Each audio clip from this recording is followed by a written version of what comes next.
même la biso selon règlement ya boulot Yann Zambé bana Londres Tony Twingi bino tout la linga bino mingi donc voilà quoi bino mo moni travail yango toujours toujours pesa temps na biso na boulot toujours banda 8h si 20h donc des blagues quoi et le monde chief na biso chef d'orchestre puis na ngai de patra signora de patra niveau vazo même la makambo Tony Twingi boko sepela nasi bozo mona la voix des anges berbe chante parole azo pesa banzembo ya bien kilelo kilelo et puis banzembo tout c'est bon il boit bien Nzambe yango bobo japonais yo porte-parole du chef abeta bango na combat cash bakokate et puis ba danse ça wa mpunga so ezali donc rien à dire quoi maman Charlotte Pigeon to royaka ka to monana voilà donc merci ciao bala Londres Tony Twingi.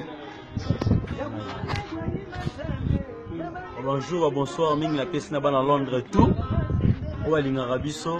On est là ensemble. Nous bossé kaka.